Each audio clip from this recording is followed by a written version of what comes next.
Hai anak-anak, bertemu kembali dengan program Gemar Matematika bersama Pak Ridwan. Ingat, belajar matematika bersama Pak Ridwan membuat matematika menjadi lebih mudah.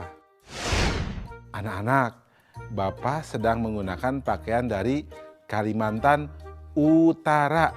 Biasanya ini rompinya dari bahan kulit kayu. Tapi sekarang Bapak modifikasi jadi bentuknya seperti ini. Anak-anak, sekarang kita akan belajar tentang sudut. Kalian sudah lihat kan tayangan tadi? Nah, Bapak mau tanya, coba di ujung meja ini sudutnya berapa? Di ujung buku ini sudutnya berapa?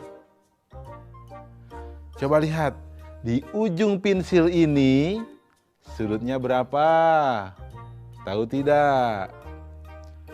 Pasti kalian tahu.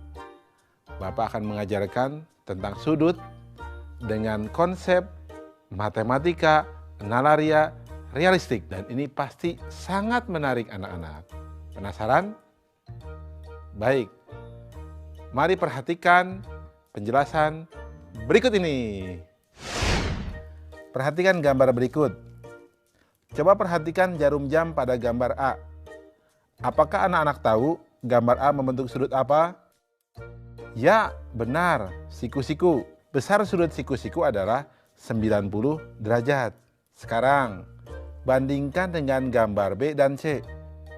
Apakah ada perbedaan? Nah, gambar B besar sudutnya lebih kecil dari gambar A. Artinya, besar sudut gambar B kurang dari 90 derajat. Nah, anak-anak, sudut yang demikian disebut sudut lancip. Bagaimana dengan gambar C? Gambar C besar sudutnya lebih besar dari gambar A. Artinya, besar sudut gambar C lebih dari 90 derajat. Nah, sudut yang demikian disebut sudut tumpul. Jadi anak-anak, jenis-jenis sudut ada sudut apa saja? Benar, sudut siku-siku, sudut lancip, dan sudut tumpul. Coba anak-anak, apa perbedaannya? Ya, betul.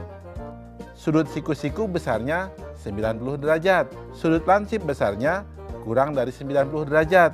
Sudut tumpul besarnya lebih dari 90 derajat. Jelas ya anak-anak? Mudah kan? Bagus. Ingat, belajar matematika bersama Pak Ridwan membuat matematika menjadi lebih mudah. Baik anak-anak, Bapak akan memberikan soal tentang sudut berbentuk HOTS, Higher Order Thinking Skill, atau berpikir tingkat tinggi. Siap? Ya, perhatikan soal berikut ini.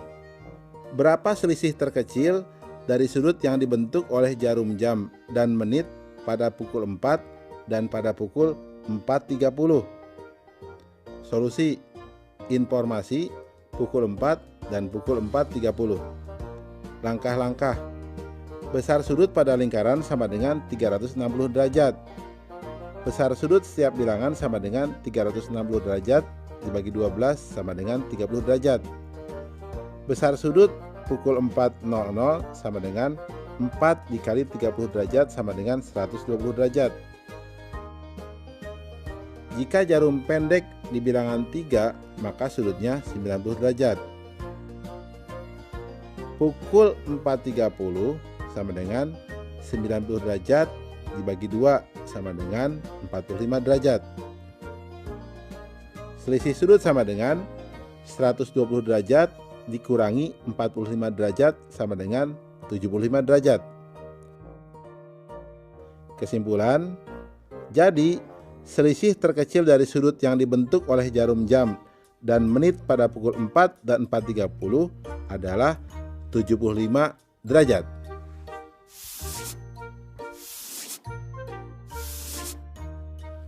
Mudah ya anak-anak ya? Belajar matematika bersama Pak Ridwan membuat matematika menjadi lebih mudah.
Hai anak-anak, berjumpa kembali dengan program Gemar Matematika bersama Pak Ridwan. Ingat, belajar matematika bersama Pak Ridwan, matematika menjadi lebih mudah. Anak-anak, Bapak sedang menggunakan pakaian dari Kalimantan Utara. Nah, senjata khasnya dari sana adalah mandau. Ingat ya mandau? Tahu ya mandau? Ya, bagus. Nah, anak-anak, sekarang Bapak akan menerangkan tentang garis sejajar, berpotongan, dan garis berhimpit. Kalian sudah lihat kan tayangan tadi? Nah, ada kereta api. Lihat relnya. Kalau dua yang sejajar, dia tidak pernah bertabrakan. Ya, karena dia sejajar. Nah, sekarang kalian lihat kalau kereta api di persimpangan jalan. Dia pasti berpotongan. Jelas ya? Bapak akan memberikan contoh yang lain. Kalian suka lihat di jam dinding pukul 12 tepat. Apa yang terjadi? Betul. Jarum panjang dengan jarum pendeknya berhimpit. Anak-anak, Bapak akan jelaskan konsep tadi dengan konsep matematika nalaria realistik supaya lebih jelas dan nalar kalian pun terasa. Kalian penasaran? Baik, perhatikan penjelasan berikut ini. Baik anak-anak, Bapak akan mengajarkan tentang pemahaman konsep garis yang sejajar, berpotongan, dan berhimpit. Perhatikan penjelasan berikut ini.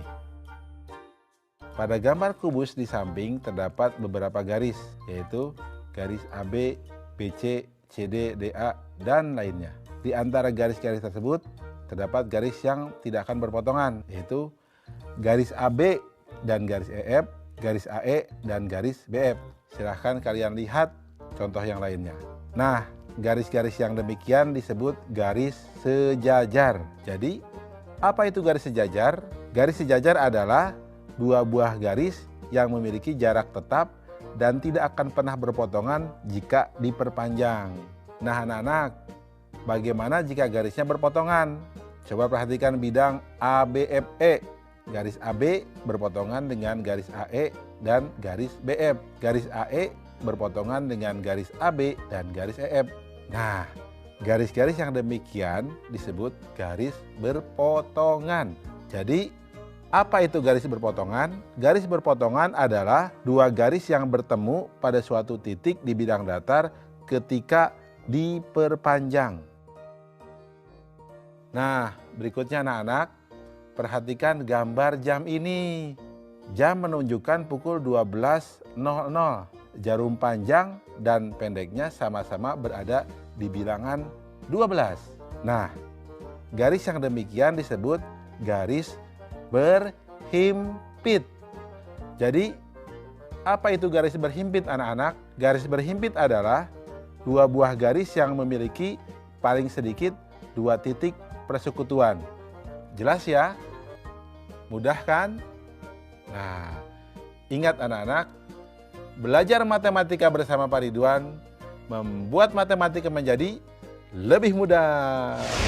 Baik anak-anak, sekarang Bapak akan memberikan soal tentang garis dalam bentuk HOTS, Higher Order Thinking Skill. Siap? Perhatikan soal berikut ini.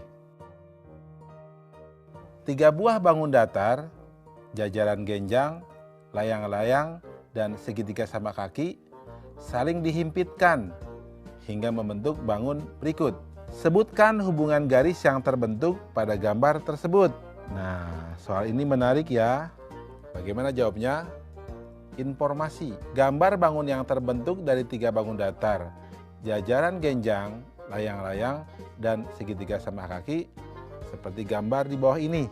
Nah, langkah-langkahnya berarti ruas garis yang sejajar adalah garis AB dengan garis CD, garis AD dengan garis BC dan EF. Ruas garis yang berpotongan berarti garis AB dengan BC, garis CD dengan AD, BC, dan CG. Garis BF dengan AB, BE, EF, dan FG. Nah anak-anak, ruas garis yang berhimpitan berarti garis BC pada jajar genjang dengan garis BC pada layang-layang. Garis BF pada segitiga dengan garis BF pada layang-layang. Nah kesimpulannya, jadi hubungan sudut yang terbentuk adalah garis sejajar, garis berpotongan, dan garis berhimpit. Jelas ya anak-anak? Mudah kan? Tentunya kalian bisa jawab soal yang Bapak jelaskan di awal. Jelas? Baik. Ingat, belajar matematika bersama Pak Ridwan membuat matematika menjadi lebih mudah.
Hai anak-anak, berjumpa lagi dengan program Gemar Matematika bersama Pak Ridwan. Ingat, belajar matematika bersama Pak Ridwan membuat matematika menjadi lebih mudah. Nah, anak-anak, Bapak sedang menggunakan pakaian dari Kalimantan Utara, ya. Kalimantan Utara itu letaknya berbatasan dengan Malaysia, tepatnya di daerah Sarawak dan Sabah.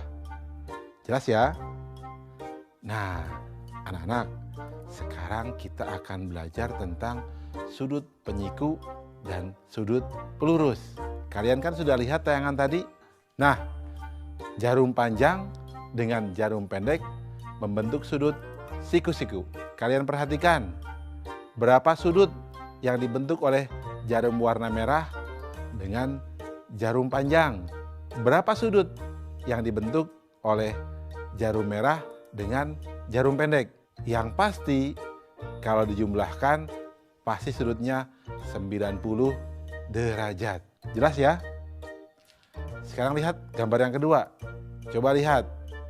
Jarum panjang dengan jarum pendek hubungannya lurus ya. Sekarang kita lihat. Berapa sudut yang dibentuk antara jarum panjang dengan jarum warna merah? Berikutnya, berapa sudut yang dibentuk antara jarum pendek dengan jarum warna merah? Yang pasti jumlah sudutnya adalah 180 derajat.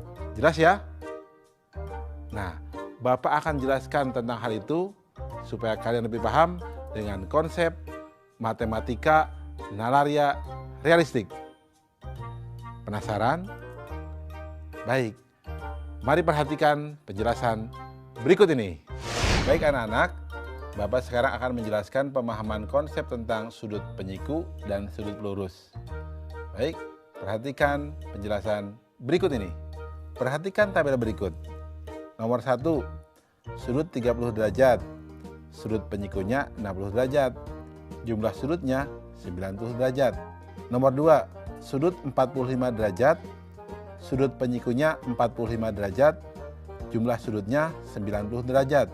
Nomor 3, sudut 72 derajat, sudut penyikunya 18 derajat, jumlah sudutnya 90 derajat. Nah anak-anak, tahu tidak apa sudut penyiku itu? Nah, Bapak beritahu ya. Sudut penyiku adalah sudut di mana sudut ditambah sudut penyikunya menghasilkan 90 derajat. Baik anak-anak, jadi hubungan antara sudut dengan sudut penyiku adalah sudut ditambah sudut penyikunya sama dengan 90 derajat. Nah, anak-anak, mari perhatikan tabel selanjutnya. Nomor 1, sudut 30 derajat ditambah sudut pelurusnya 150 derajat, jumlah sudutnya 180 derajat. Nomor 2, sudut 65 derajat ditambah sudut pelurusnya 115 derajat, jumlah sudutnya 180 derajat. Nomor 3, sudut 145 derajat ditambah sudut pelurusnya 35 derajat, jumlah sudutnya 180 derajat. Nah anak-anak, tahu tidak hubungannya? Nah baik, Bapak akan beritahu ya. Jadi hubungan antara sudut dengan sudut pelurus adalah sudut ditambah sudut pelurusnya sama dengan 180 derajat. Jelas ya anak-anak? Mudah ya? Baik, ingat, belajar matematika bersama Pak Ridwan membuat matematika menjadi lebih mudah. Baik anak-anak, sekarang Bapak akan memberikan soal tentang sudut penyiku dan sudut pelurus dengan HOTS, Higher Order Thinking Skill, atau berpikir tingkat tinggi. Perhatikan soal berikut ini. Besar sebuah sudut 2 kali dari penyikunya. Berapakah sudut pelurus dari sudut tersebut? Susah ya? Tenang, kita akan jawab dengan mudah. Solusi. Informasi, besar sudut sama dengan 2 kali sudut penyikunya. Perhatikan langkah-langkahnya. Misalkan sudut penyikunya adalah X, maka besar sudut tersebut adalah 2X. Sehingga perhatikan di gambar, 2X ditambah X sama dengan 90 derajat. 3X sama dengan 90 derajat. Sehingga X sama dengan 30 derajat dan 2X sama dengan 60 derajat. Karena besar sudutnya adalah 60 derajat, maka besar sudut pelurusnya adalah, perhatikan, 60 derajat ditambah sudut pelurus sama dengan 180 derajat. Berarti sudut pelurus sama dengan 180 derajat dikurangi 60 derajat. Atau sudut pelurus sama dengan 120 derajat. Kesimpulan, jadi besar sudut pelurus dari sudut tersebut adalah 120 derajat. Mudah ya anak-anak? Bapak yakin kalian juga bisa jawab soal yang di awal tadi, ya. Pasti mudah kan? Baik. Ingat, belajar matematika bersama Pak Ridwan membuat matematika menjadi lebih mudah.